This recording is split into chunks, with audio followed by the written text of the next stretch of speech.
the metrics that we have are not wrong. They're just incomplete, right? The standard metrics that we have to measure our own success in our companies, profits and revenues, EBITDA, whatever you want to use, and the standard metrics we use to measure our own wealth, there's nothing wrong with those. They're just incomplete. That's like saying, when I chose to marry her, she's really good looking. Important. And is she a good person? Does she bring the best out in me? How is she in times of stress? Like, will she look after me? Will I look after her? Will she let me help her? In other words, there's more to it, and it's the same for businesses. So what I'm learning to do is to understand those balancing metrics. So I'm now very interested in things like momentum, right? Where I want to measure momentum as much as I want to measure accomplishment or sheer numbers. So, for example, the traditional way in which we measure, this is really funny. This is an inside joke you won't get. Can I have that pad, if you still have it back there, please? Or not, never mind. There was a whole debate before, I don't need the pad. And they said, well, keep it here in case you need it. I'm like, no, I don't need it. No, I need it.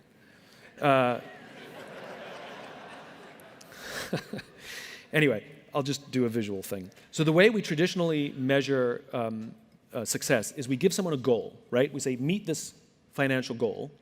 And then what we do is,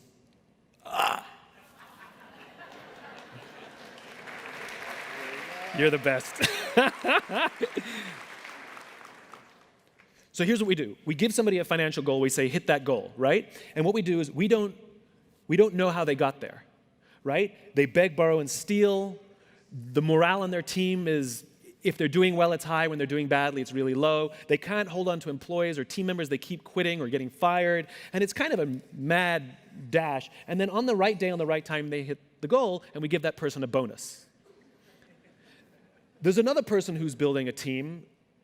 Morale is really good all the time, whether it's good times or bad. Performance is not crazy highs or lows. It's just the steady growth. The team gets along great. And at the end of the financial year, that's where they end up and they miss their goal. We don't give that person a bonus.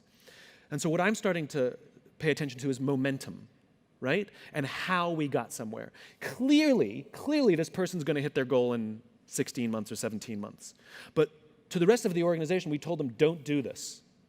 We told the rest of the organization, do this. So what ends up happening is we are incentivizing behavior that's actually bad for the organization and bad for the team, because we make this the end-all, be-all. So what I'm considering is not just were they able to hit the goal, but how's the momentum? And in reality, I want not to give this person a bonus, and I want to give this person a bonus because whatever they're doing, I want them to do more of that. Because in long term, this is way more valuable to my company than this. And it's same with my own life. Like, I'm starting to think in terms of momentum. So I don't really care what my book sales are. I genuinely don't care. What I care about, does it keep selling? Because what that means is my message is relevant enough that there's still demand for it with no marketing. I'm not out there hawking it. Because I know if I turn up the marketing dial, I'll see the numbers go up. I want to see, can it sustain itself? So unlike a lot of other people in my business, you can become an Amazon #1 bestseller. It's really easy. You get all of your friends to buy the book in the same hour, because the algorithm recalculates every hour. And you can launch your own little self-published book, get all your friends to buy it, and in your category, you'll be #1. And for the rest of your life, you're a #1 Amazon bestseller. You can hire a company to make you a New York Times bestseller. And you only need to make the New York Times bestseller list once, 1 week, and for the rest of your life, you're a New York Times bestselling author. It's all bullshit.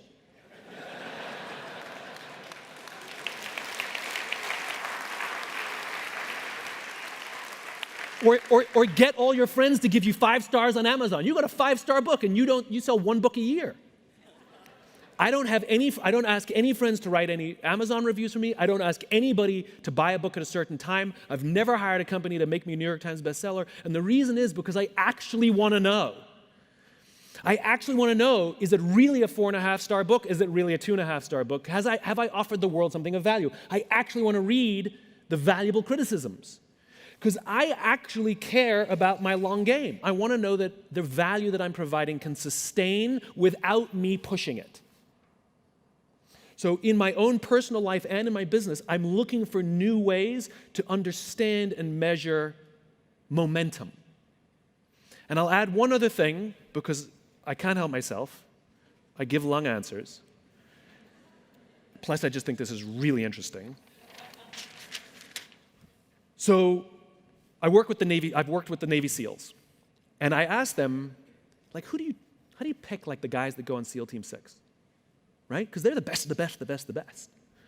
And they drew a graph for me, and on one side they wrote the word performance, and on the other side they wrote the word trust. The way they define the terms is performance on the battlefield and performance off the battlefield. So this is your skills. This is, did you make your quarterly earnings, whatever, however you want to translate it, right? Performance, it's traditional. This is, how are you off the battlefield? What kind of person are you? The way they put it is, I may trust you with my life, but do I trust you with my money and my wife? They're SEALs. This is what they told me. Nobody wants this person, the low performer of low trust, of course. Of course, everybody wants this person, the high performer of high trust. Of course.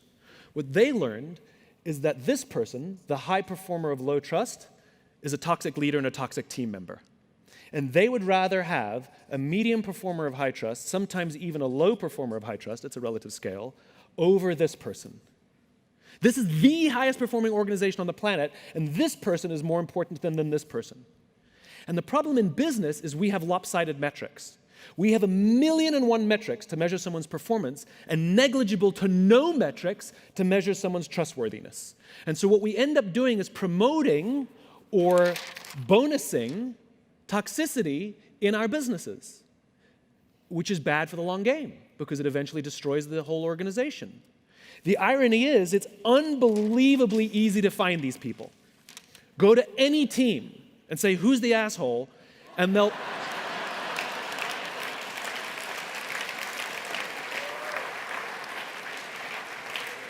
they will all point to the same person. Equally, if you go to any team and say, who do you trust more than anybody else? Who's always got your back? And when the chips are down, they will be there with you. They will also all point to the same person. It's the best gifted natural leader who's creating an environment for everybody else to succeed, and they may not be your most individual highest performer. But that person, you better keep them on your team.